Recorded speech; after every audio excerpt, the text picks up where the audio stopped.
이제 정치 신인이 된 최재형 전 감사원장이 재연절을 하루 앞두고 메시지를 내면서 본격적인 정치 행보를 시작했습니다.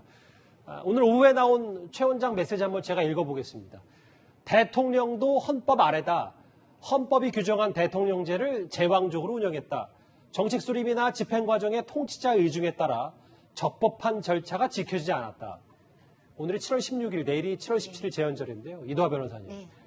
대통령제가 문제가 아니라 대통령제를 제왕적으로 쓴 문재인 정권이 문제다. 예. 최재형 원장 말 이 말인 거죠? 예. 그러니까 최재형 전 감사원장 이제 법조인이니까요. 이게 그 문재인 대통령도 법조인이잖아요. 그러니까 대통령께서는 헌법 위에 계십니까? 이 말이 문재인 대통령한테 가장 뼈아픈 비판이라고 생각을 하고 이 얘기를 하시고 이 부분에 대해서 본인이 이런 생각을 가졌기 때문에 더 높은 충성심을 갖고 보장된 임기를 박차고 나와서 정치를 하게 된다. 이런 얘기를 하고 싶으신 거예요. 그러니까 좀 전에 뭐 이현종 의원이나 다른 분들 그리고 국민들이 많이 갖고 있는 어떤 압박에 대한 구체적인 얘기를 듣고 싶어 하는데 그 부분에 대해서 뭐 언젠가는 설명하겠지만 그에 앞서서 이런 일반론을 얘기할 필요가 있다고 생각을 했던 것 같고요. 예. 이게 법조인들한테는 너무너무 이게 뼈아픈 얘기거든요. 근데 이제 일반인들한테는 제가 어떻게 다가오는지를 잘 모르겠는 게 제가 옛날에 뭐 대법원장께서는 법 위에 계십니까? 이런 제목으로 칼럼을 쓰니까 대법원에서 계속 칼럼 제목만이라도 바꿔달라 그러는 거예요. 예. 그 정도로 이런 얘기는 법조인들한테는 너무나 이제 정말 가장 강도 높은 비판이라고 생각하고 예. 이런 말씀을 하신 것 같아요. 그러니까 문재인 대통령도 대통령한테도 법조인이고 변호사를 지냈기 때문에 이런 것들이 정말 직격해서 뭐 전 당연히 일반인이니까 잘 모를 수도 있습니다만 그래서 아마 일반인들한테는 그렇게 안 와닿는 말인데 이제 법조인들끼리는 대통령께서 헌법 위에 계시는 거 아닙니까? 라고 얘기한 이게 가장 뼈아픈 말이라고 생각하고 아주 이렇게 강하게 얘기를 시작했다고 생각하실 것 같아요, 본인은. 그러니까 첫 메시지부터 상당히 수위가 대통령을 겨냥한 수위가 되게 높은 거네요, 그러면. 예.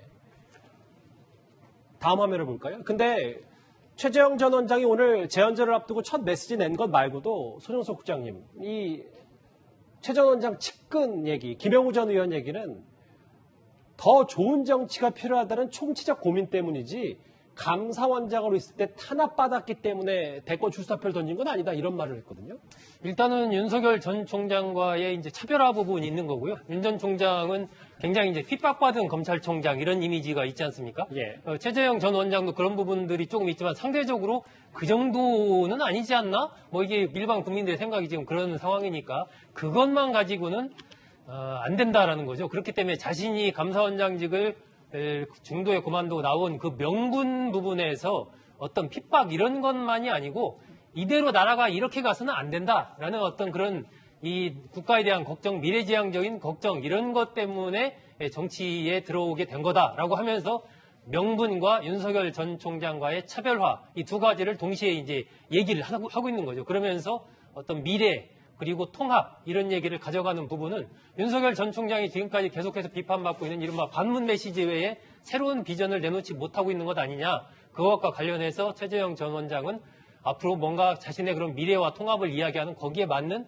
메시지를 좀 내겠다. 윤석열 전 총장과 차별화된 길을 걷겠다. 뭐 이런 얘기를 지금 하고 있는 것이죠. 소 국장님, 제가 질문 하나 더 드릴게요. 어쨌든 소 국장님도 마찬가지고 외신 분들도 윤 전 총장과의 차별화가 거의 핵심 포인트다라고 했는데 물론 뭐 이 헌법 관련 얘기는 조금 강도가 높다고 하더라도 사실 윤 전 총장도 계속해서 헌법 정신을 강조하고 있지 않습니까? 이거는 또 비슷한 맥락인 거예요? 그렇죠. 이제 법조인들 입장에서는 저 부분이 굉장히 중요하고 사실 그런데 저게 법조인들만이 아니고 이 적법 절차라는 부분은 제가 알기에는 이 청와대 내에서도 조금 논란이 된 부분들이 좀 있습니다. 그러니까 이 적법한 절차라는 부분, 절차의 중요성, 절차를 정확하게 거기 맞춰서 지켜간다는 이 중요성을 인식하는 것이 상대적으로 좀 굉장히 약했던 것 같아요. 현 집권 세력의 핵심이. 그러다 보니까 이게 무슨 뭐 정식 예를 들어서 국회에서 어떤 문서가 청와대로 딱 오게 되면 청와대가 그에 맞춰서 격을 갖춰서 국회로 보내야 되지 않습니까? 이런 부분들에 대해서 실제로 진행하는 과정들이 그거 안 된다고 얘기해.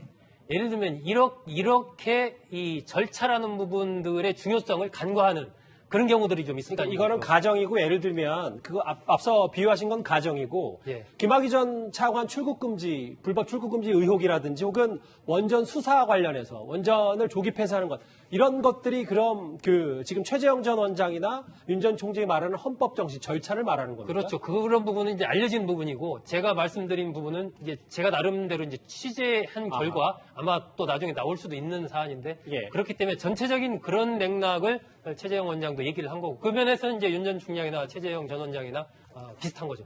예. 일단 여론조사 하나를 보고 다음 주제를 넘어갈까요? 최재형 전 원장에게는 글쎄요, 낮은 인지도가 앞으로 관건일 텐데 일단 5% 이상 후보에 최재형 전 원장이 이름을 올리긴 했는데 이거는 뭐 당연히 4위가 됐다 이렇게 단언할 수는 없고요. 다 오차범위 내기 때문에 일단 앞으로 최 전 원장의 이 지지율 추이를 한번 저희도 잘 지켜보도록 하겠습니다. 최 전 원장 여론조사까지 만나봤습니다.